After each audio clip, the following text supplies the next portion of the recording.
мынандай бір сұрақ қойғым келіп отыр. Бұл да бір маңызды сұрақ. Шетелдегі қазақ әдебиетін бізде оқытудың, насихаттаудың, ғылыми айналымға енгізудің мән маңызы қандай? Ендеше біз үлкен әдебиетте отырмыз. Үлкен көл дарияның үстінде отырмыз. Рухани қазынаның ішінде отырмыз, қамбаның ішінде. Бірақ соны қоймасын ашпаймыз. Шетелдегі қазақ әдебиетінің ішіндегі бай мұраның бірі, бір тарауы, бір бұлағы, бір арнасы десек болады, Зейнолла Сәдіктің шығармашылығы. Зейнолла Сәдіктің шығармашылық мұрасымен қаншалықты деңгейде таныссыз, бөле жыра айтып қарайтындай қандай да бір ерекшелік байқадыңыз ба? Зейнолла Сәдіктің менде барлық томдықтары бар, өзімде. Өте жақсы байқағасыз. Бір ет бір май сияқты бірыңғай май берсе кілкіп қалады ғой. Иә. Бұл кісі әдемі көркем әңгімен баяндай келеді, жер су атаулары, оның тарихына қатысты тарихи деректерді ақырын алып келіп қоса қояды. Энциклопедиялық еңбек.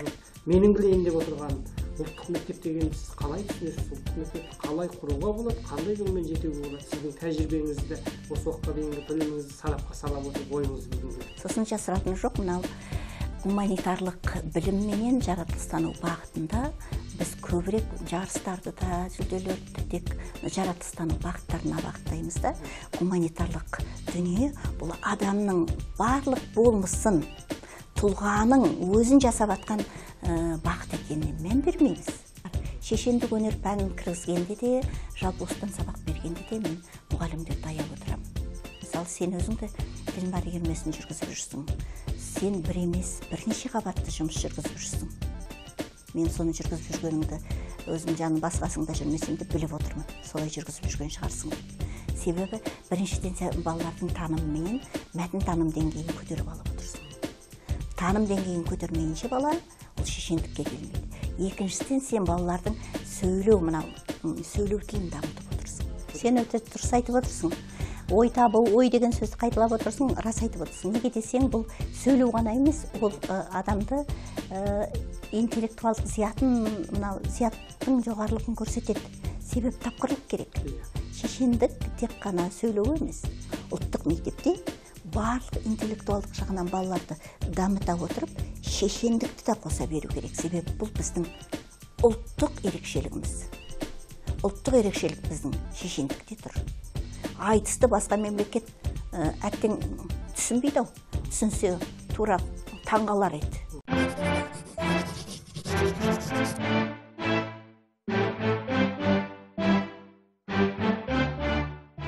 Мынандай бір сұрақ қойғым келіп отыр. Бұл да бір маңызды сұрақ. Шетелдегі қазақ әдебиетін бізде оқытудың, насихаттаудың, ғылыми айналымға енгізудің мән маңызы қандай? Шетелдегі қазақ әдебиеті деп біз енді қазір ат қойып айтартақ жүрміз ғой. Негізінде бұның барлығы бір қазақ әдебиеті. Бір қазақ әдебиетінің бір тарауы ғой енді. Бір қазақ әдебиеті шетелде дегенде енді қазір біз көбірек қарастырып жүрген әдебиет бұл Қытайдағы қазақ әдебиеті және Монғолия қазақ әдебиеті. Енді Иранда да басқа жерде де, бірақ сол тұлғалардың барлығын шығарып таныту жағы меніңше кемшін. О жағы таратылмай жатқан болу керек. Ал Қытай әдебиетіне келетін болсақ, бұл өзі бір қызық дүние.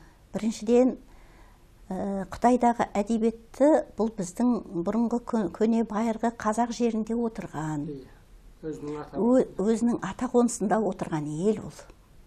Сол ата қонысында отырып, соның пәленбай ғасырлық тарихын арқалап отырған ел. Сол жерде туып, сол жерде соның бар қаймағын, мазмұнын сақтап отырған ел. Менде әлеуметтік желіде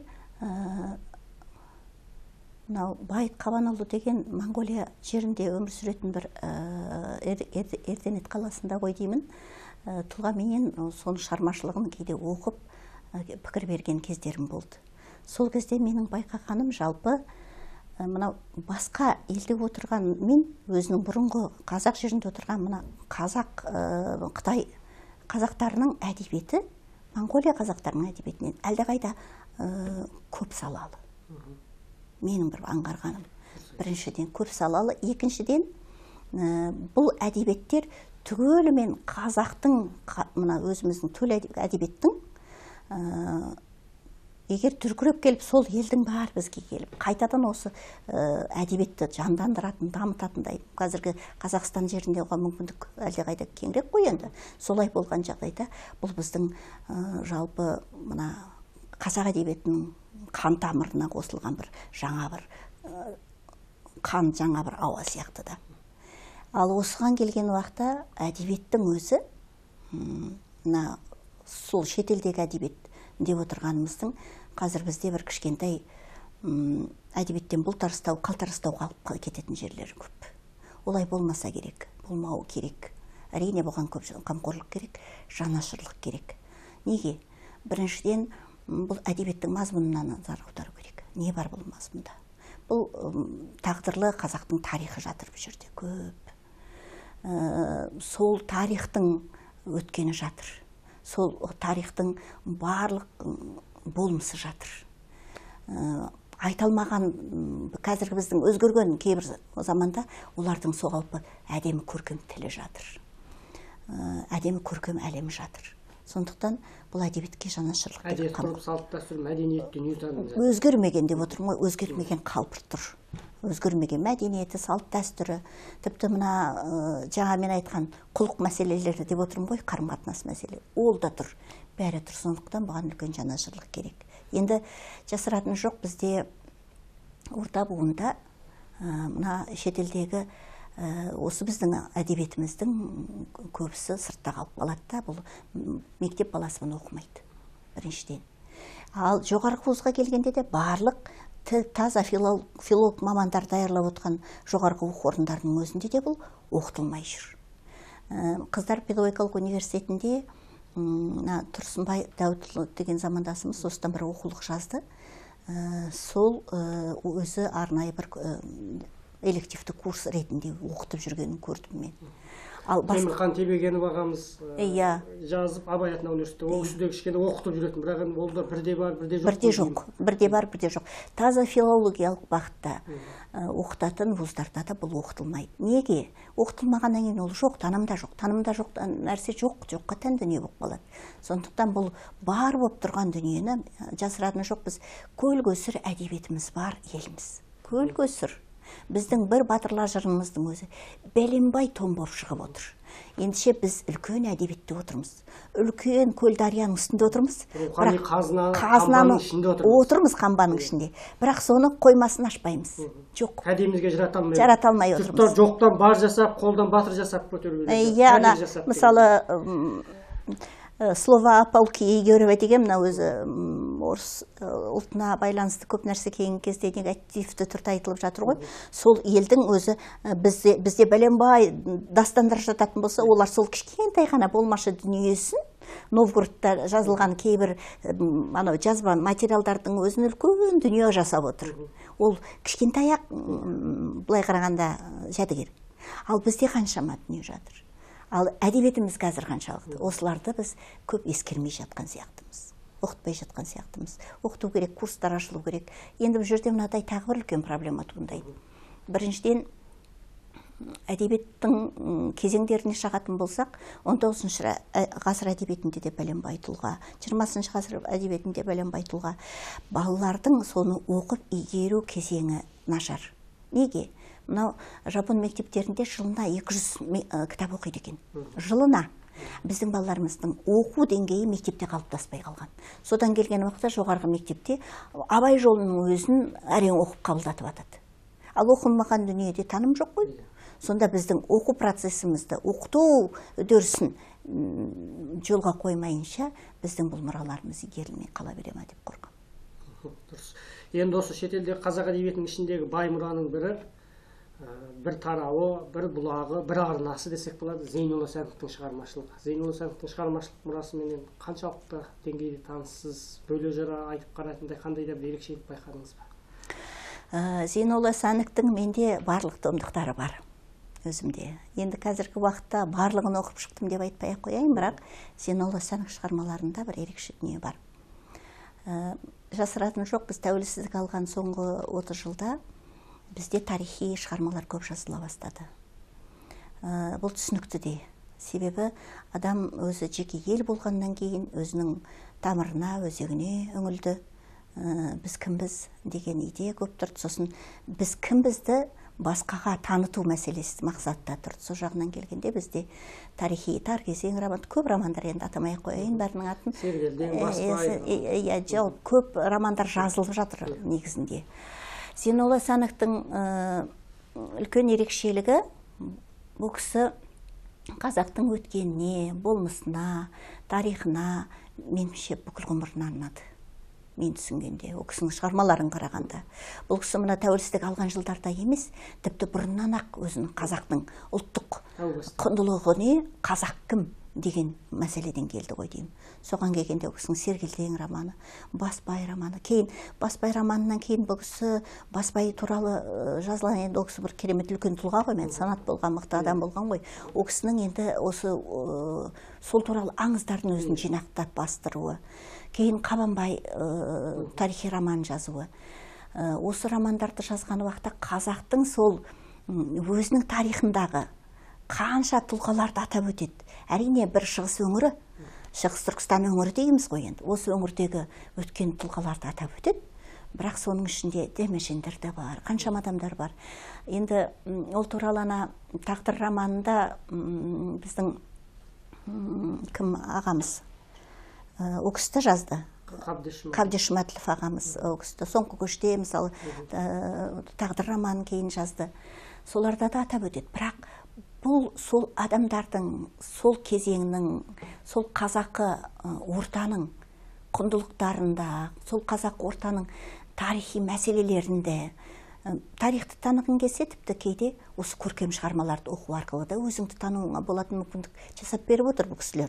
Бұл кісілерге үлкен рахмет, алғыс. Неге? Біріншіден, көркем шығарма бұл тарихи дерек оқығаннан бөлек. Тарихи дерек оқыған адам оқитын шығар, арнайы белгілі саланың адамдары, мамандары ғана оқиды. Жалпы қауым оқи бермейді ғой. Ал жалпы қауым үшін қазақ кім екенін тану маңызды. Сондай жағдайда көркем шығарма осын әдемі үйлестіріп, адамның жанына, жүрегіне, мынау діліне сіңетіндей қылып жасап беру ғой бұл кісілердің ерекше былай қарағанда еңбектер. Өте жақсы байқағасыз, жаңа бір ет бір май сияқты бірыңғай май берсе қылқып болады ғой. Бұл кісі әдемі көркем әңгімені баяндай келеді, жер су атаулары, оның тарихына қатысты тарихи деректерді ақырын алып келіп қоса қояды. Энциклопедиялық еңбек.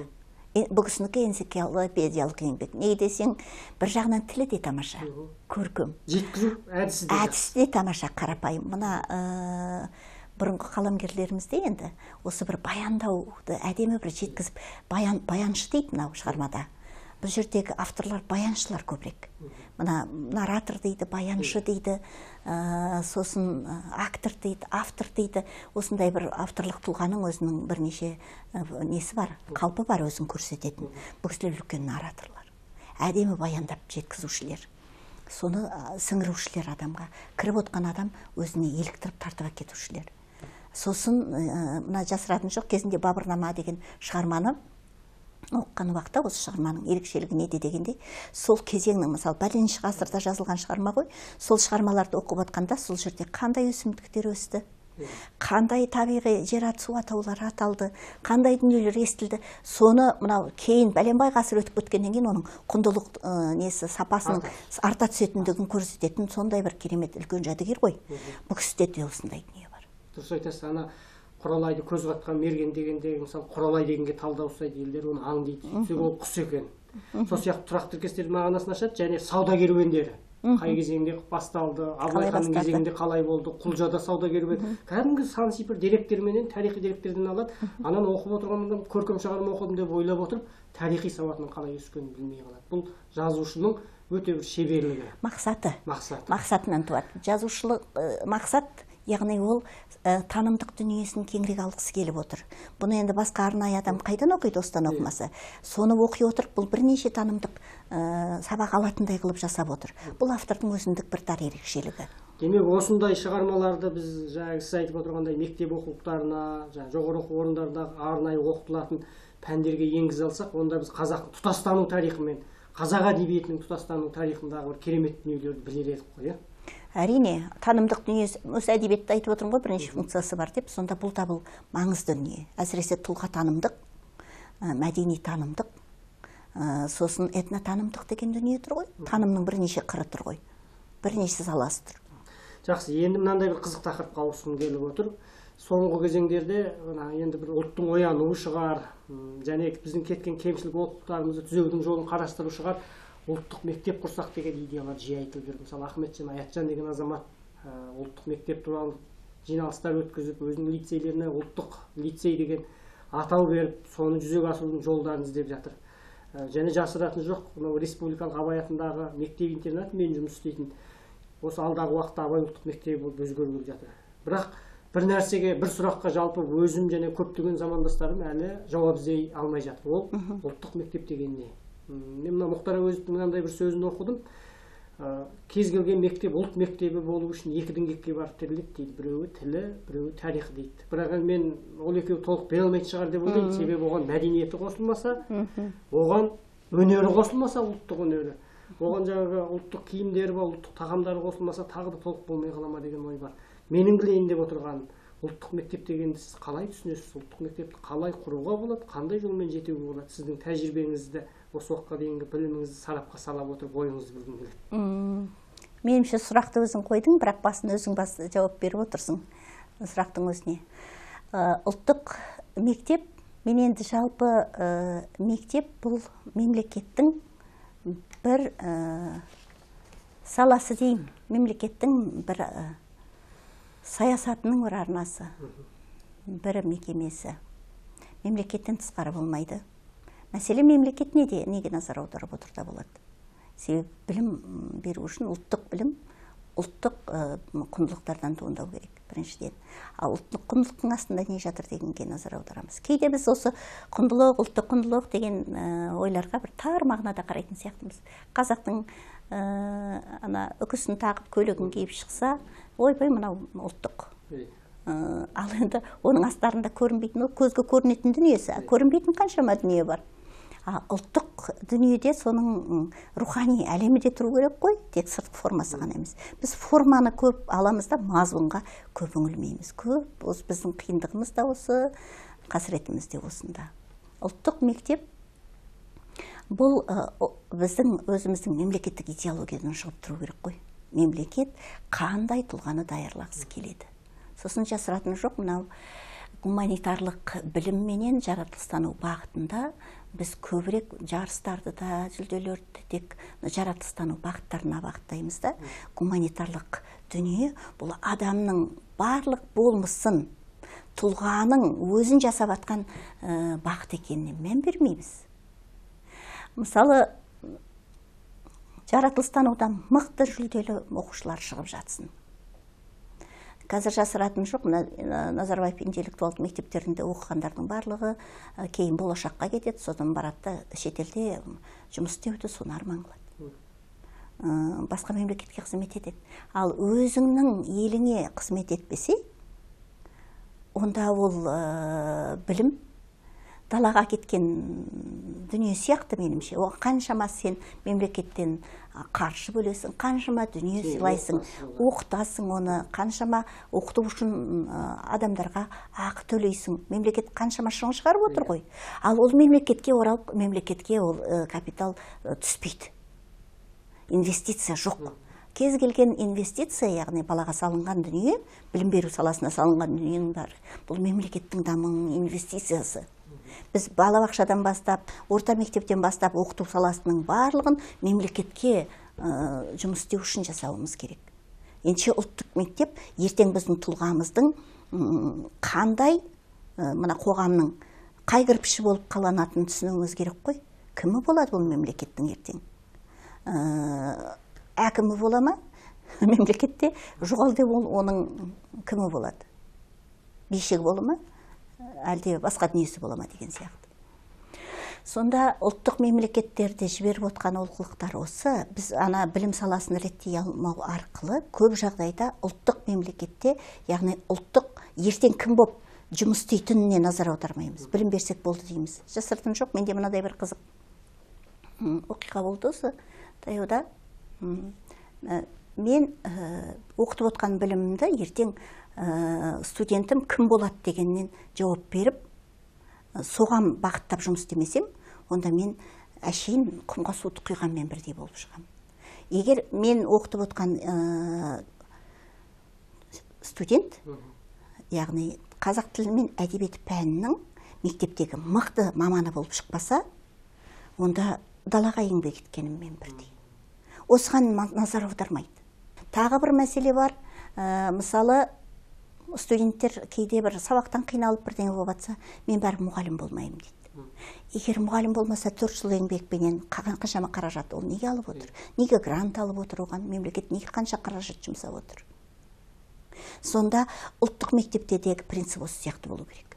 Яғни кімді оқытып отырмыз? Ертең кім болады деп оқытып отырмыз. Сонда гуманитарлық бағыттағы дүниелерге де соншалықты еңбек етіп көңіл бөлу арқылы, тек жаратылыстану бағытында ғана емес, сол арқылы біз ұлттың қамын жейтін, ұлтты ойлайтын, ұлтқа қызмет ететін тұлға қалыптастыра алуымыз керек. Оның тілі қазақ тілінде, өзінің ұлттық тілінде шығуы, ол көп тілді білуі, коммуникацияға түсе алуы, ол сыни пайымы бар болуы, сосын адасқан көштің басын бұрып алуға жараған, ақыл мойындаған істі қатеде болса мойындамау, ақыл мойындамаған істі оңайда болса мойындау, ерлік, батырлық осы дейді абай. Дәл сондай ерлігі бар жүрегінде, дәл сондай сенімі бар жүрегінде, дәл сондай ертең кез келген істе өз шешім қабылдай алатын. Осындай тұлғаны қалыптастыру керек. Ендеше оған біз ұлттық тәрбиені беріп өсіруіміз, ұлттық жаңағы құлықты беруіміз керек, ұлттық эстетиканы беруіміз керек. Бұл жерде мынадай бір тәжірибе бар. Осыдан бірер жылдар бұрын, мынау 170-ші мектеп деген Думанда бір мектеп бар. Сол мектепте біздің жақсы әріптесіміз болды. Рахат, фамилиясын атай алмаймын ау деймін, мен енді ұмытып отырмын. Жаңа барлық балаларға ән сабағы жүреді емес пе? Осы ән сабағын, музыка сабағын тек ұлттық өнерменен, домбыраменен кіргізді. Сіздерге өтірік маған үшін сонда бір ғана домбыраны, музыканы кіргізу арқылы, эстетикалық пәнді беру арқылы, жаңа мектепте үлкен өзгеріс әкелді. Сонда музыканы біз мына кеңестік кезеңдегі музыканың программасымен жүргізіп жүрді ғой, сол бағдарламамен. Ал анау сол бағдарламаны ұсынып, соны бір жаңадай не жасап көрді. Тәжірибе жасап. Сонда жаңа мектептің балаларының өзгергенін айтпаңыз. Сонда ұлттық тәрбиеде, музыкада ұлттық деңгейде, солтың құлық тәрбиесі де ұлттық деңгейде, білімде ұлттық деңгейде. Білім енді әрине ұлттық негізге алады, бірақ бұл мынау жалпы жаһандану процесінен шектеліп қалу деген сөзді түсіндірмесе керек. Сосын әлемдік мынау интеграцияны білмей қалу деген нәрсемен шектелмеу керек. Оны біле отырып, ағылшын тілін меңгере отырып, осындай бір қалыпты сақтау керек болады. Сонда ұлттық тәрбиеде құлықта тұру керек, ұлттық білімде тұру керек. Ұлттық білімде құндылық мәселесі тұру керек. Яғни білім мемлекеттік құндылық ретінде қамқорлыққа алыну керек. Ертең сол білім көзі ертең сыртқа кетіп атпау керек. Әзір мысалы болашақта оқығандардың өзі біразы алған ақшасын кепіл қылған дүниесін қалдырады, өзі сол жақта басқа мемлекетте қызмет етеді. Одан оны бітіріп келіп бізге қызмет еткендердің өзі қазаққа қалай қызмет ету керек екенін білмейді. Бұл жерде Әлихан Бөкейханның мынандай бір жақсы сөзі еске түседі.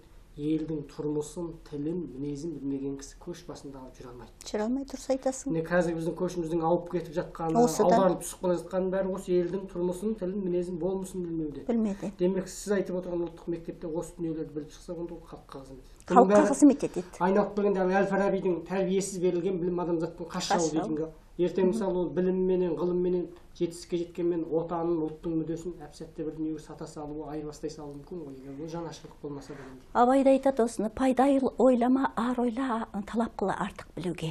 Бұны шәкәрім де айтады. Яғни пайданы көрсең бас ұрып, жаңағы мақтанды іздеп қайғалма, мінің дұрлап жасырып майданға түспей бай келма дейді.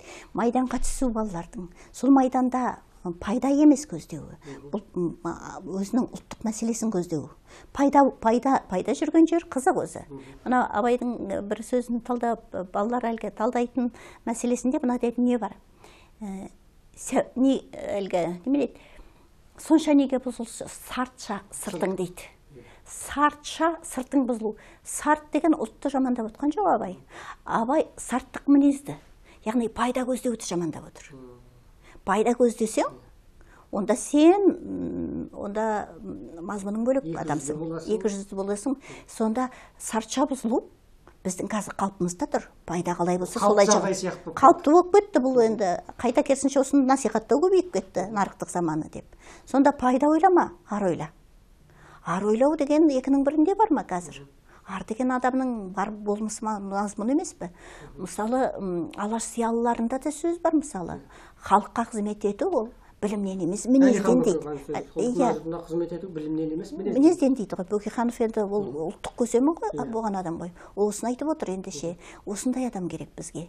Қазір жасыратын жоқ, көп жастар бар, шығып келе жатыр. Ұлт дейтін, ұлтқа жанашыр жастар, ұлтқа қызмет етеміз деген. Әрине, алғашқы сүрлеу қашанда қиын. Жаңа сіз айтқан дүниені мен бір жақсы мысалменен негіздегім келеді. Осы бір сабақта ит тойған жеріне, ер туған жеріне деген мақалды талдадық. Жақсылап отырып талдап. Сосын оқушылар демалысқа кетті. Демалыстан қайтып келгеннен кейін осы оқылған сөздерді, жаттаған дүниелерді өмірде қолданғандарың бар ма деп сұрадым. Сонда бір оқушы мынандай қызық оқиға айтып берді. Көлсайға кетіп бара жатыр едік дейді. Арт жағымда әкелі балалы екеуі орысша сөйлесіп отырды дейді. Сосын ашуым келіп отырды дейді. Абай мектебінің оқушысы. Бірдеңе дейін десем енді жөнсіз сөзге кірісіп кету ыңғайсыз болды, бірақ бір ыңғай келген кезде сөйлесіп таныстым дейді әкесімен. Сөйттім тағы. Баласы бүйтіп айтты дейді, мен оңтүстік Кореяға кетем, Қазақстанда болашақ жоқ, сол жақта оқимын, сол жақта қалам деп. Сол сөзіне әрі орысша сөйлеп, әрі Кореяда қалам, Қазақстанда болашақ жоқ, бұл құрған мемлекет деген сөзіне намыстанып отырдым дейді. Сөйтіп, жаңағы сәл танысып барып реті келген кезде осы мақалды айттым дейді. Атамыз қазақта осындай мақал бар, ит туған жеріне, ит тойған жеріне, ер туған жеріне деген. Туған жерге қайтып келіп қызмет еткен дұрыс қой дегенінде әкесі түсініп ұялды дейді баласы. Әкесі ұялды дейді, баласы ол ештеңені сезбейді дейді. Әкесі өзінің қателігін түсінгендей болды дейді. Жаңа сіз айтып отырған тәрбие деген дүние көрдіңіз бе? Осы бір сөзді оның санасына сіңіру арқылы ол оның дұрыс емес екенін өзі сезініп, және өзгелерге де бұл дүниенің дұрыс емес екен дегенді айтуға жарап жатыр. Сондықтан білімді оқыту мен игеруде, ұлттық тәрбиеде осындай әрбір сөзден осындай нәрсе тиімді дүние екен. Мынандай жаңағыдай білім беруде интенция дейді ғой, мынандай ниет, құлшыныс осындай дүние керек. Сонда алдымнан 30 бала кетті, қайда кетсе өзі біледі деп отыру емес. Мен оларға мынандай талап қоямын ғой, әрбір сөздерді жаттатамын. Кешегі ана қарсыдан бастаймыз. Ана қарсы айтады, ең жақсы үкімет, ең жақсы азаматтар билік құрған үкімет. Содан бастаймыз. Білге қаған бар, жаңағы ердің жеңілген, елдің жеңілгені, Қорқыт ата бар. Ұлы ақылды қош көрмесе, ат үлгісін көрмесе, қыз жарлыққа бас бермесе, ан үлгісін көрмесе, Асан қайғы бар, надандық белгісі, тілін алмау білгені. Осылардың бәрін талдап жаттатып келеміз, өмірде қолдануға, пайдалануға үйретеміз ғой. Соның бір нәтижелері жаңағы сөзді алып келу. Енді мен осы арқылы бір ойға алып келе жатырмын, бір сұраққа алып келе жатырмын. Мынандай тағы бір қызық жағдай болды осы білім берудегі неде. Оған дейін Ахмет Байтұрсынның бір сөзі есіме түсіп отыр. Мен осы сөз арқылы оларды қамшылаймын. Ахмет Байтұрсын былай дейді екен: білімдіден не пайда, білгенін жұртқа айтпаса, үйреткеннен не пайда, қайырымы қайтпаса. Мен оқушыларға айтамын: мен азын-аулақ білген дүниемді сендерге айттым.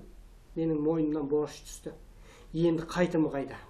Сендер оны өздерің қалай пайдаланыңдар, өмірде қалай жұмсадыңдар, іс-әрекеттеріңе айналдыңдар ма? Мен соны көргім келеді. Мен қазір көргім келеді. Мен көзім кетіп қалғаннан кейін менің артымнан көрмеймін. Мен қазір көргім келеді. Нәтиже маған қазір керек деп шабыттандыру үшін. Сонда мынандай бір қызық оқиға болды. Надандық туралы 2 сөз жаттатқам. Соны бір оқиғада бір оқушы былай айтып келді: біздің оқушылардың бірінің өзінің туған ағасы менен әкесі, енді ананың ағасы болғаннан кейін ананың баласы ғой, сөзге келісіп қалып, ағасы әкесінің бетінен алып, төсіне шауып, қарсы сөйлейді. Сосын жаңағы қарындас айтады: ай аға, қойсаңызшы, әкеңнің тілін ал, бетінен алма деп. Ол тыңдамайды. Сосын мынандай бір сөз айтады: Асан қайғы бабамыз айтқан, надандықтың белгісі тілін алмау, білгенін деген қой дейді. Ол оған да қоймайды, тоқтамайды. Сонымен екінші жаттатқан бір сөз бар еді, соны айтады. Ол сөз Үмбетей жыраудың сөзі: ұл 15-ке келгенше қолыңдағы қобызың, ұл 15-ке келген соң тіл алмаса доңызың. Осы сөзді айтып берін, ағам тұрып қалды дейді. Жаңағы ұрысып отырған ағам шорт тұрып қалды дағы.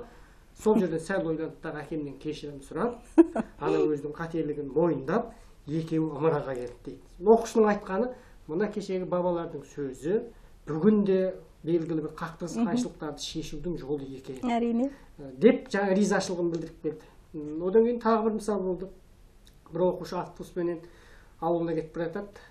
кетіп бара жатқан кезде бір өзінің замандасы сияқты бір оқушының телефоны жоғалады да бүкіл автобустағыларды у-шу басына көтерді ғой. Енді әзір телефон деген жаннан қымбат қой.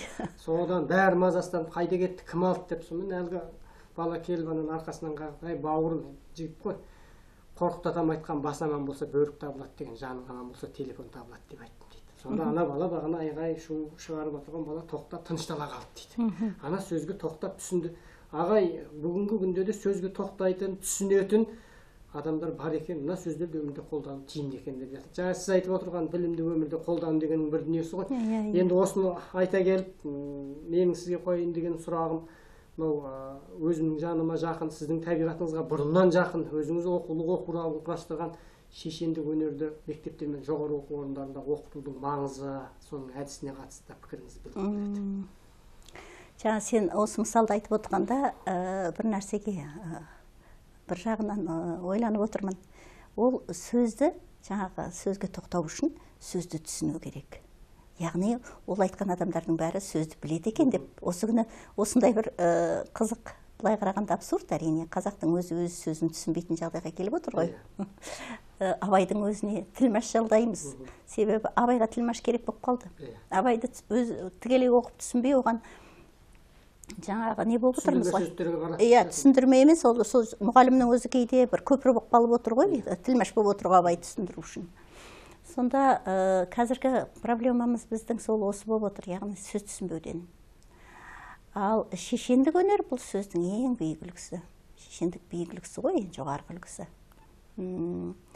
Мына кейде Абайдың өлеңдерін оқып отырғанда, шығармаларды оқып отырғанда мен бір нәрсеге үнемі зерделеп отырып, осыны өз танымымен емес, келесі бір танымды қосақтап отырып оқимын кейде. Оқушы қалай түсініп отырады екен осыны, студентіне сөз түсіне ме екен, түсінбей ме екен деп өстіп ойлап отырамын. Себебі әбден жаңағы бала танымына жұмыс істегеннен кейін сол адамда екі сана қалыптасады екен. Өз санаң отырады, түсініп отырып, және екінші бір жетекке алып отырамын да жаңа балалардың ойын. Сонда біздің проблемамыз осы түсінбеуден. Яғни мектепте мына пәнді оқытқан уақытта бұл тек шешендік өнер емес, әдебиетті оқытқан уақытта. Әдебиетті оқытқан уақытта әдебиетті көп оқыту. Яғни шарт қойып оқыту, түсіндіріп оқыту. Осыны бір қызықты әлемге балаларды кіргізе алып оқыту. Осы арқылы балаларды сөз түсінуге әкелу. Содан кейін барып осы сөз түсінудің ішінде толып атқан жұмыс бар. Шешендік өнер пәнін кіргізгенде де, жалпы осыдан сабақ бергенде де мен мұғалімдерді аяп отырамын. Мысалы, сен өзіңді тілмар үйірмесін жүргізіп жүрсің. Сен бір емес, бірнеше қабатты жұмыс жүргізіп жүрсің.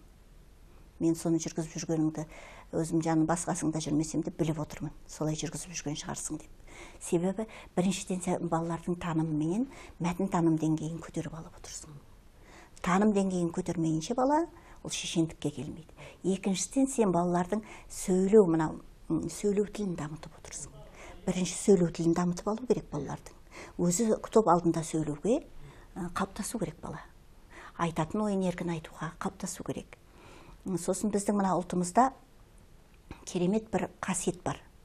Бұл біз сөз тыңдайтынымыз. Біз аудиал халықпыз негізі. Себебі біздің ауыз әдебиетіміздің бәрі жазбаша дамыған жоқ, мына батыс елдері сияқты. Бізбен көріп емес, біз ойменен көріп, ойға тоқып тыңдап үйренген халықпыз. Себебі қалшы бермей тыңдайды. Бір сөздің бір кішкентай дыбысына дейін шашау шығармай жоғалтпай тыңдайды.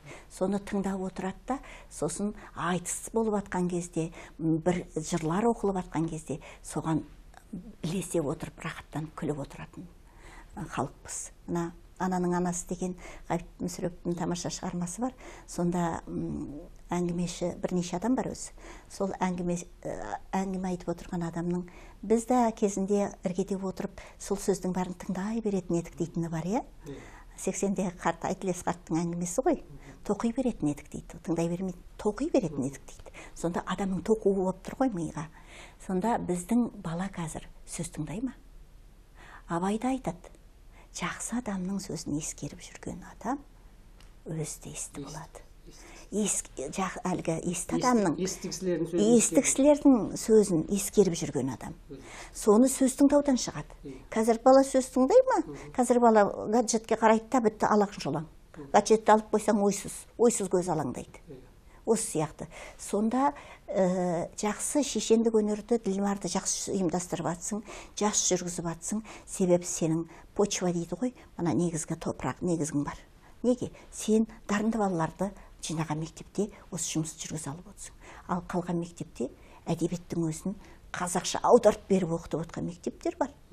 Мына қоңырауға шыққан уақытта түгел орысша сөйлейтін мектептер, сосын қазақша ыңқылдап отырып, екі сөздің басын қосып отырып, сөйлетіп түсіндіріп отқан мектептер бар.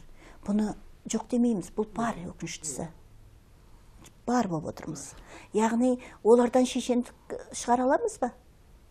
Шешені сөйлеудің биіктігісін. Шығаруға болатын сияқты.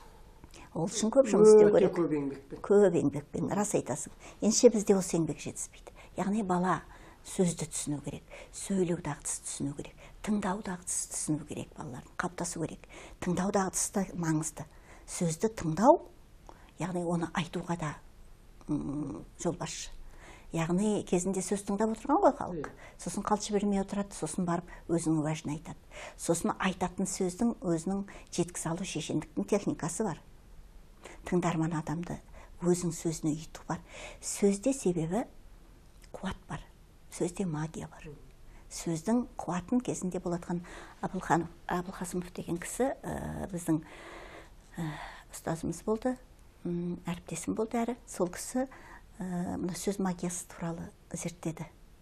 Бұл кісі Бақсы Сарыны зерттеді, сол кезде Бақсы Сарының ішінде осы сөз магиясы дегенді зерттеді. Сонда сөздің адамға әсер күші қандай.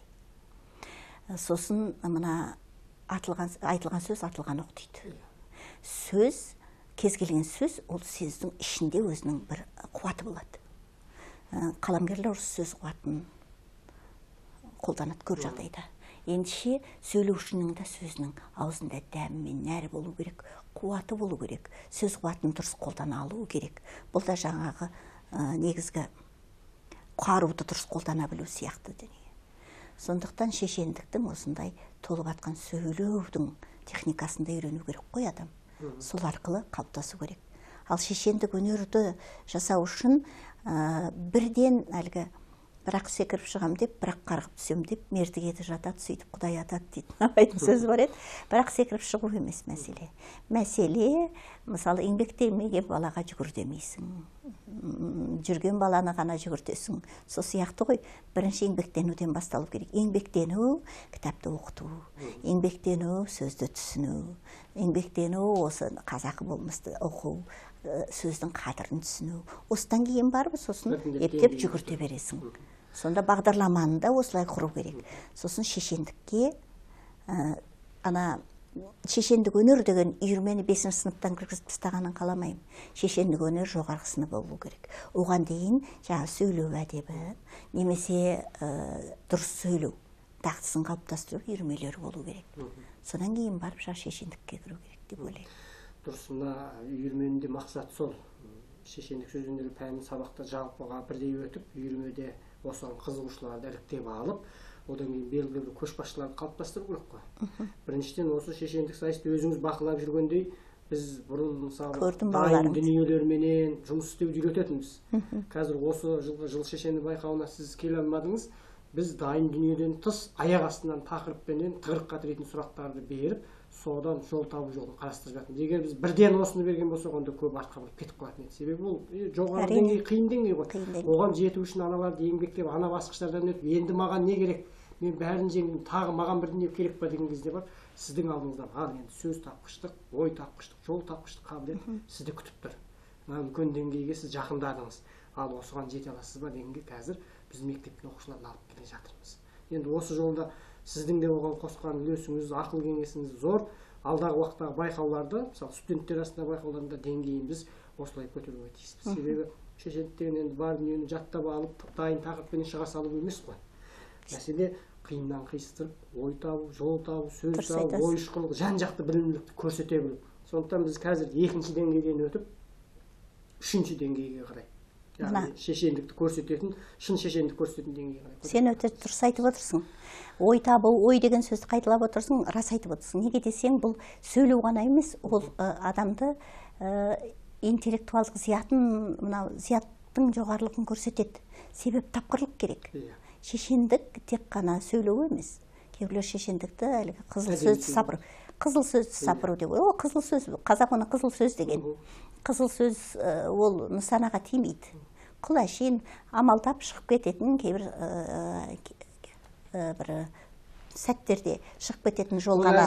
Бейнелеп айтқанда тойдағы асабалардың нан тауып жейтін. Ермегі ғана деуге. Ал шешендік сөз бұл өте синкретті білім деуге келеді. Себебі оның ішінде ой тапқырлығы да тұр, оның ішінде тәжірибе де тұр, оның ішінде жаңа қолма-қол шешім қабылдау да тұр. Қолма-қол табу айту керек, оған ақыл керек, парасат, пайым керек. Сондықтан осындай мәселелерді ғана көтерілу керек адам. Интеллектуал болу керек. Олар білу үшін педагогикада, психологияда, философияда, мәдениетте де, дәстүрде барлығын білу керек. Соның негізінде шешім қабылдап, анау бүйтіп айтқан, мынау бүгін осылай болады, менің пікірім осы деген нәрсені алып келетін жан-жақты білімділік керек. Әбден білімділік. Сондықтан кезінде би шешендер бұл үлкен мемлекетте өзі ханнан кейінгі тұрған би шешендер ғой, екінші формацияда жоғарыда. Бүкіл мәселелерді қазір үкімет басы, прокурор, сот, полиция, тергеуші, соның бәрінің жоғары тұрды ғой. Соның барлығының мәселесін бір өзі осы атқарып отырды біріншіден, екіншіден өте жоғарғы деңгейде тұрды ғой. Одан кейін батырлар болатын болса, сондай жоғары деңгейде тұрған өнеріміз бүгін неге төмен деңгейде қалды? Яғни осы неге біздің мектептер мен жоғары оқу орындарында жүйелі түрде оқытылып дайындалмайды? Егер осы жүйелі түрде жолға қойылса, бүгін мына бұқаралық ақпарат құралдары мен халықтан қашып жүретін ел басқарушылар болмайтын еді. Олар халықпенен қажет кезінде жол тауып, сөз тауып, ой тауып, өз тілінде сөйлесер еді. Біз сол сөзге құмар, сөзге тоқтайтын, сөзге тоқтатылатын халықтың ұрпағы бола тұра, жаңағы сөз сөйлейтін жерде қашып жүретін. Дұрыс айтасың. Неге келдік? Ендеше осыдан 60 жылдың жолы шешендік өнерді оқыту емес пе? Шешендік өнерді оқыту бір, екіншіден рас қазір мына билік жүйесіндегі адамдардың сөйлегеніне, әсіресе қазақша сөйлемейтін бізде парламенттер бар ғой, депутаттар бар деген сияқты. Осыларды көрген уақытта қайран, сорлы тілім-ай деп отырасың. Бұл мемлекеттік мүдденің дұрыс қойылмауы ғой. Мемлекеттік ұлттық мүдденің. Мемлекеттік мүдде деген ұлттық мүдде. Мемлекет ол ұлттан бөлек емес. Сосын бізде мынадай бір қызық жаңсақ бар. Біз көп ұлтты мемлекетпіз дейді. Осыға мен жаным, ділім қарсы. Біз көп ұлтты мемлекет емеспіз. Біз қазақ ұлтты мемлекетпіз. Қазақпыз, негізі мемлекетті құраушы халық. Қазаққа 80% болды. Қалғаны диаспоралар ғана. Ал енді ондай мемлекет қайда жоқ? Жеке бір ұлтпен аралда отырған жоқ қой мемлекеттер. Жеке бір ғана ұлтпен отырған мемлекетті, бүкіл мемлекетті араласаңыз да таба алмайсыз. Себебі ондай мемлекет жоқ, бірақ солардың бар біз көп ұлттымыз деп бөріктерін аспанға лақтырып жатқан жоқ. Тіпті 40 рудан құралған мемлекеттің өзі ақш құранды штаты, ақш солай демесе, олардың идеясында сол бар. Біздің батыстан келетін осы үрдіс біздің олардың мемлекеттік саясатымен бізде осындай кемшілікке алып келеді. Сондықтан ойбай Сингапур мемлекетінің білім беру жүйесін ала қояйық дейді. Қалай алады бе? Ол 40 рудан құралған мемлекет. Бізге ол жарай ма? Жармайды ғой біз. Біз бір ұлтты мемлекетпіз. Көп диаспоралы. Осындай жағдайда жаңағы мәселе қойылу керек. Ал енді мемлекет басына жаңа ұлттық мектеп деген негізінде осы тұр. Ұлттық мектепте барлық интеллектуалдық жағынан балаларды дамыта отырып, шешендікті де қоса беру керек. Себебі бұл біздің ұлттық ерекшелігіміз. Ұлттық ерекшелік біздің шешендікте тұр. Айтысты басқа мемлекет әттең түсінбейді ау. Түсінсе тура таңғалар еді. Біздің бүкіл халықты төрге шығарып, төбесіне көтеріп құрметтер еді ғой. Құрметтер еді. Осындай тапқырлықты. Айтыстың өзі қанша тапқырлық. Қанша халық. Ал ағылшындарда екі ауыз сөздің басын құрап айту үшін ол кісілер біраз ойланып барып, нақты сөзді ғана айтып та қояды. Кейде осыған сын айтылып жатады. Ой, қазақ көпірме ғой, көп сөзді қой деп. Сөзді көп сөйлейді деп. Көп сөз, боқ сөз дейді қазақ. Көп сөзді айтатындар бар. Көп сөз алтын дейді. Ондай да бар. Сондықтан ол көп сөздің барлығы сөз емес. Сөзді әдемі дұрыс орынды қолданатын іскер, мықты азамат қалыптастыру үшін мына ұлттық мектептерде ұлттық домбыраны, ұлттық мінез-құлықты тәрбие тұжырымдамасынан бастап беру керек. Сосын анау тәжірибе тұжырымдамасының 8 бағыты бар бізде. Сол 8 бағытты қарасаң, 8 жаққа қарап тұрған сияқты болады. Сосын Атамекен деген бағдарлама болған кезінде, ішіне дінді де қосқан, бәрін қосқан. 40 бөлімі бар өзінің. Ол да дұрыс кірген жоқ. Кезінде әу деп ең алғаш мемлекет болдық дегенде жасалып қалған бағдарлама еді.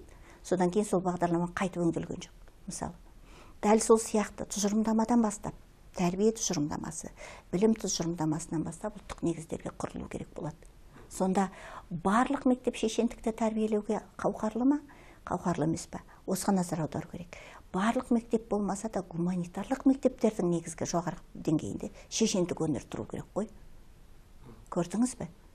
Сонда шын гуманитарлық бағытта білім, тарихын білетін, өзінің географиясын білетін, өзінің ділін білетін, өзінің тілін білетін, өзінің әдебиетін жақсы меңгерген, осындай педагогикасын, психологиясын түгел сіңірілген, осындай мектептер шығып ату керек. Жаратылыстану бағыты да тек қана цифрменен шектелген халық емес, оларға да қазақ дүниетаныммен берсе, қазақ дүние тілдік бағыттарды беріп ату керек. Тілі қазақ тілін біліп тұру керек, мәтінді түсініп тұру керек. Өзі қызық, мына білім беру саласында ең алғашқы тарихта мынау бұрынғы Рим мектептері бар емес, ерте Греция, Рим мектептері.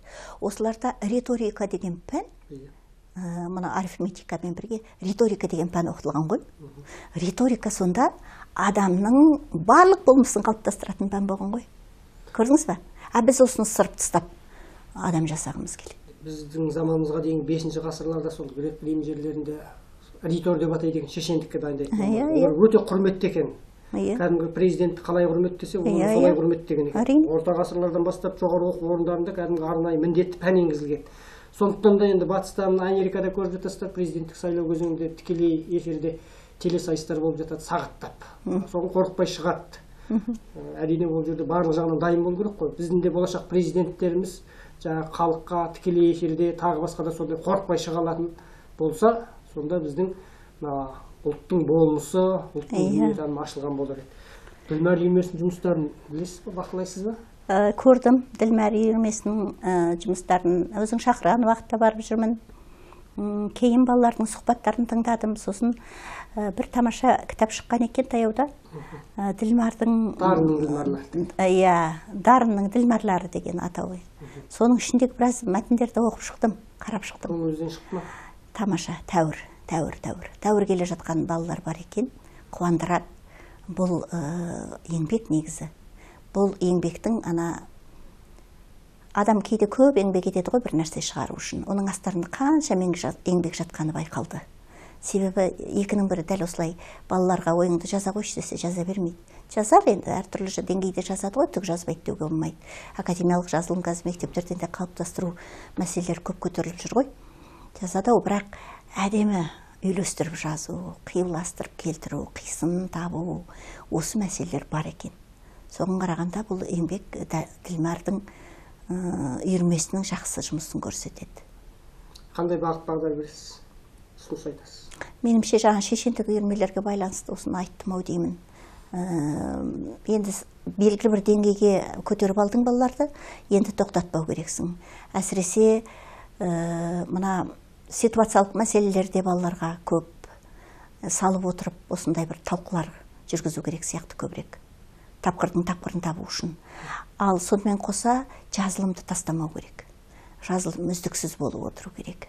Әрі кеткенде олар кейін журналист болар.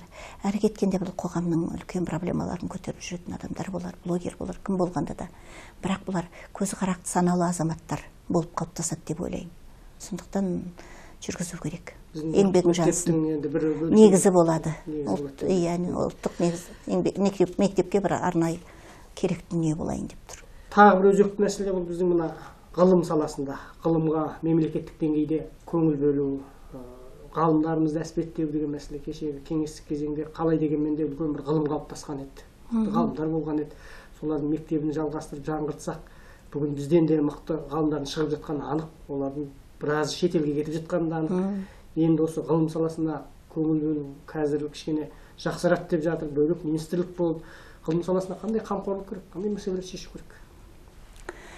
Негізі мынау дамыған мемлекеттерде ғылымға бөлінетін қаржы аса ауқымды көрінеді.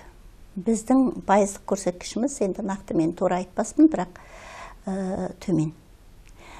Кезінде үлкен академия жұмыс істеп тұрды, ғылым академиясы. Бұл академия кейінгі кезде өзін өзі қаржыландыру жағына қарай көбірек ойыса бастады. Неге? Мемлекеттік қамқорлықты мүмкін бұған жасалып жатқаны кемшін жақтары бар ғой деймін. Сондықтан үлкен ғылыми жобалармен өлшеу, сол жобаларды ұтқан жағдайда өзін қаржыландырады, жобаларды ұтпаған жағдайда қаржыландырылмайды деген мәселелер бар. Ал егер үлкен дода болғаннан кейін ғылыми жоба бұл мына өзгермелі заманда әртүрлі жағдайға кетіп жатады. Ғылыми жобалардың өзі кейде конкурстарға түскен уақытта кейбір салалардың, кейбір ғылыми жобалардың назардан тыс қалып қалатыны жасырын емес. Сосын әлде де бір ашықтық, әлде де бір тазалық жағына келгенде бір күмән туғызатын мәселелер де туады. Енді министрлік өзгеріп жатыр ғой, мына Нұрбек мырза біраз мәселелерді жақсы көтеріп жатыр қазіргі жағдайда. Яғни ғылымды дамыту үшін арнайы бір орталықтарға көбірек көңіл бөлу мәселелері айтылып жатыр. Мен ғылымға аяқ басып жатқан адамдарға жетекшілік жасаймын. PhD докторантура бар. Осы докторантураға, яғни мамандар түсіп жатады. Бар ма өзі жастар ғылыммен айналысуға ниетті? Бар. Неге ниетті болмасын? Бар, әрине. Ғылым ол керек дүние ғой. Ғылымсыз болмайды. Қазір көп нәрсе ғылымға тіреліп отыр. Дей тұрғанмен біздің біраз осы соңғы 20 жыл дейін ба, 30 жыл дейін ба бір солғын тартқан кездері болды. Менің өзім мысалы қазір қазақ мектебі. Қазақ мектебінің арнайы ғылыми жағдайы бізде аса жақсы зерттеліп жатқан жоқ. Осыған байланысты PhD докторанттарды қабылдауда кейде сосын ғылыми мынау не бар ғой, саты. Осы жағдайларда қиындықтар бар. Неге? Біріншіден қабылдау кезеңінде, магистратураға және докторантураға қабылдаған уақытта бізде IELTS тапсырып қабылдайды. Яғни біздің өлшеміміз шет ағылшын тілі болып тұр. Ал менің салам бойынша мен ағылшын мектептерін оқытушы дайындамаймын. Мен қазақ мектептеріне дайындаймын. Маған ағылшын тілі керек емес демеймін, керек. Бұл жалпы әлемдік мынау дамуды, әлемдік зерттеулерді білу үшін ағылшын тілін білу керек, IELTS тапсыру керек. Бірақ сол IELTS-тан өткен балалар, төменгі жағдайда болсын, IELTS-тан өткен балалар пәнге келгенде нашар. Неге? Себебі IELTS-тан өткен балаларды пәннен өткізуге мәжбүр боламыз. Себебі конкурс өте аз. Жоқ қатын. Өзі 2 орын 3 орын беріліп атса, оған келетін ағылшын тілінен бәрі қырқылып қалып атады. Не бір пәнді білетін, саланы білетін жақсы маман болады ау деген адамдарымыз содан өте алмай қалып жатады да. Ал енді IELTS-ты білген, пәнді білмейтін, саланы білмейтін адам келіп тұрады. Сосын конкурстың жоқтығынан өтіп атады. Ертең олар не жазылым тілі қалыптаспаған, олар диссертация жаза алмайды. Содан қатты қиналасың. Анан диссертациялық жазу деңгейін көтеріп алу соншалықты қиын. Енді олар жазып әреңдегенде үйрене ме, жаза ма, енді олар қорғауға келгенде қиналады. Неге? Себебі олар Scopus'та мақала жариялау керек. Вакта мақала жариялау керек. Сонда ғылымды мақаламен өлшеу. Осындай бір үрдіс бар. Бұл екі жақты пышақтың иығы сияқты нәрсе. Екі жақты. Неге? Керек те нәрсе. Бірақ осының бір залалы да бар дүние болып тұр. Залалы жақ жаңағыдай. Саланы дамытпауға келіп тұр. Тығырыққа тіреліп отырмыз. Саланы жақсы көретін мамандар келмейді. Келмейді. Саланы зерттейтін мамандар келмейді. Сосын шетелден жетекші супервайзер тағайындау деген мәселе бар. Оларға келгенде де шетелдік мына түсінетін жазылған жұмысты адам табу қиындық туғызады. Содан бітірушілеріміздің әдебиет шетелдіктерге кейбіреулерге неге керек деген сияқты. Енді осындай салалық өнер пәндеріне келгенде, әдебиет пәніне келгенде, педагогика саласында биыл әйтеуір бір жақсылығы педагогикада мына нені Scopus'ты міндеттеуді алып тастады. Бірақ бәрібір де фактпенен. Шетелде баяндама жасау деген мәселе бар. Бәрібір де осы бір айналып келіп, шетелде ағылшын тіліне бір құрсалып, қадамымыз байланып тұрған жағдайымыз бар. Тұсаулаттай болып қалдық өзі, шын айту керек. Осындай жағдайға келіп қалып отырмыз. Сол жағынан келгенде әрине мына қалпымызда ғылымды дамыту оңайға соқпайды. Сосын қазіргі жазылып жатқан жұмыстарға қарасаң, аударма мәтін қазақ тілінің бәрі аударма мәтінге айналды. Барлық оқулықтарда болып табылады. Болып табылады деген сөйлемдер жүреді. Географияда, физикада, химияда, бүкіл мәтіндерде осы аударма мәтіндер. Осылардың барлығы біздің әлі көп еңбектенуіміздің керектігін көрсетеді. Салаға үлкен қамқорлық жасау керегін көрсетеді. Ғылымды дамытуға арнайы белгілі бір. Мына сан мен сапаға шығамыз ғой көбірек. Санын көбейту керек. Қазір қорғаушылардың саны соншалықты шектеліп қалды. Олар ертең қалай дамытады? Тұралап қалды. Осы жағынан келгенде. Енді тағы бір өзекті мәселе бұл оқулық мәселесі.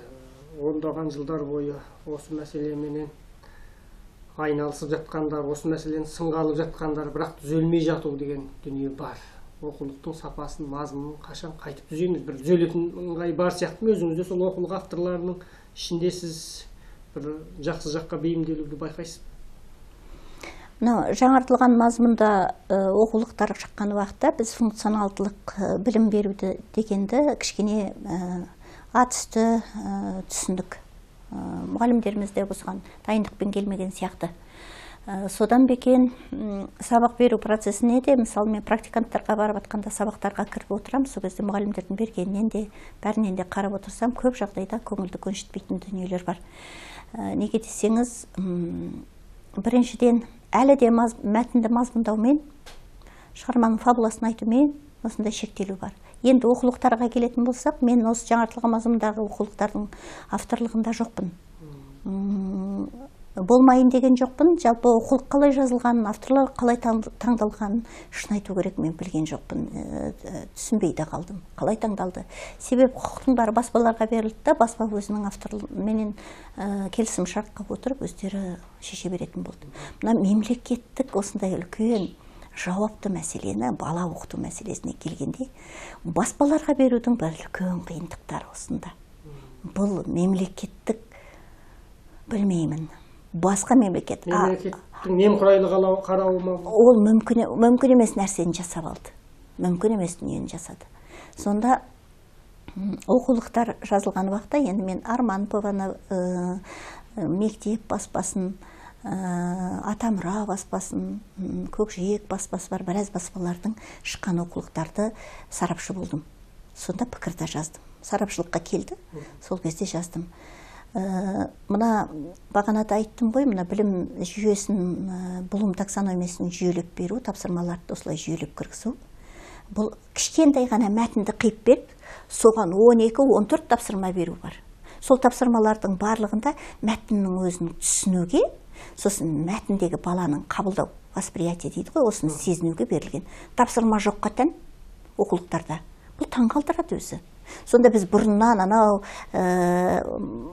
кеңес кезеңінен келе жатқан әдістемеде, бұлар кімдер? Голубковтар бар, Рыбниковалар бар, Богданов бар, Маранцман бар, Рез бар, толып атқан енді әдіскерлер бар, олардың бәрін атын атамасам да, жалпы солардың бәрінде қалыптасқан үрдіс бартын. Яғни бала оқығаннан кейін шығарманы өзінің қабылдау деңгейін анықтау керек. Оны сырып тастап, бірден талдаудан береді. 5-ші сыныптың несінде, оқулығында Керқұлатты Кендебай деген ертегі берілген, сол ертегінің бірінші фабуласын таптан басталған тапсырма. Оқулықтың бәрінде осылай жүр. Соған қарағанда мен мұны айтам, мына оқулық не дейді, басқа не дейді. Бір кішкентай мәтіннің өзіне баланың мәтінді тұтас оқуын қамтамасыз етпей жатып, себебі оқыту мақсаттарында оқу деген сөз жоқ. Түсіну деп басталған, түсіну жауап беру дейді. Оқымай қалай түсінеді? Иә, оқудың бәленбай несі бар, деңгейі бар. Солардың бәрін сыпырып тастап, бала үйден оқып келеді деген болу керек, бірден талда дейді. Есеп қалмайды, бала қалай қабылдаған есеп қалмайды. Оқулықтардағы кемшіліктер осыдан. Өткенде бір әлеуметтік жерде бір мұғалім, бір атана, енді мұғалім демес, бір атана видео жариялапты. Видеоны қарап отырып күлдім. 5-ші сыныптың мынау 2000 жылғы оқулық екен дей ме? Аша салады. Мынаның ішінде бәрі де тұр. Осымен біз бәріміз оқып едік қой дейді. Қазір қараш, мына мәтіннің ішінде түк жоқ дейді. Ал енді айтатындай бар. Мәтін жоқ. Мысалы, Шұғаның белгісі деген тамаша көркем шығарма оқытылып жатыр. Жоғарғы сыныптың бірінде. Ішінде Шұғаның белгісі жоқ. қиып мұрнын кесіп құнтитып, құлағын кесіп шұнтитып қойыпты. Тура осындай мәтіндер бәрінде бар. Мәтіндерді бүкіл мәтін талдану керек деген бір қызық, бір жақты таным қалыптасып қалған. Содан кейін барады, бүкіл тапсырмаға, 14 тапсырмаға оқулыққа салған уақытта, соны талдау бар, жаңағы тапсырмаларды құраған уақытта, сонда мәтіннің өзінің негізгі өзектері жоқ. Алып тастаған. Шұғаның белгісі де сондай болып жүр, көксеректі қиылып қалған, бүкіл шығармалар қиылып қалған. Мәтінді беру керек. Хрестоматиясын ұсынамыз дейді. Түсінем, хрестоматия бұрында болатын. Жазу дәптерін ұсынамыз, оқулықтың өзі бірнеше компоненттен тұрады дейді, түсінуге болады. Бірақ бала менің өзімді оқушым болды үйімде. Соң хрестоматиясын оқып жатпайды. Оқулықта тұратын еді кезінде. Тұтас оқитын еді. Иә, қазірде оқымайтын, онсыз да көп оқымайтын деңгей қалыптасып келе жатыр. Оқымайды балалар. Мәтін оқымайды. Мәтін оқымағаннан кейін тұшыну жоқ балада.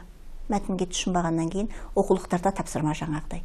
Сосын механикалық түрде жаңағы тапсырманы орындап қана баға алу шығады. Бұл әдебиетті құнжың қылу, әдебиетті жоқ қылу. Қазір соңғы уақытта бағдарламаның нәтижелері сарапқа салыну керек еді. Сарапқа салынды, көрсеткішіміз жақсы деп сондай бір реплика тыңдап қалып жатам. Бірақ олай емес. Менің түсінігімде олай емес. Енді көрінеді. Енді шыға бастайды сол бітірген балалар. Енді сіздің де алдыңызға барды ғой. Барған шығар? Барып отыр. Студент түсінбейді көп. Байқап отырмыз. Студент көркем мәтінді түсінбейді. 4-ші курс, 3-ші курсқа келгенде қарапайым түрде бір ғана шығарманы оқыған уақытта сол шығармадағы тақырып деген дүниені таба алмады. Тақырып шығарманың атауы деп түсінеді. Немесе тақырыптың өзі сол жердегі тақырып не? Проблематика не? Екеуі бір ме, бөлек па? Осы мәселелерге жауап бере алмайды балалар кейде. Студенттер. Себебі олар оқиғаны ғана баяндайды. Ал оқиғаны баяндап қана оқыту, оқиғаны талдауға үйретпеу, әсіресе жоғарғы мектепте, бұл үлкен кемшілік. Демек, жаңағы сауаты аз, әдебиеттен бейхабарлау буынды тәрбиеледік дейінші.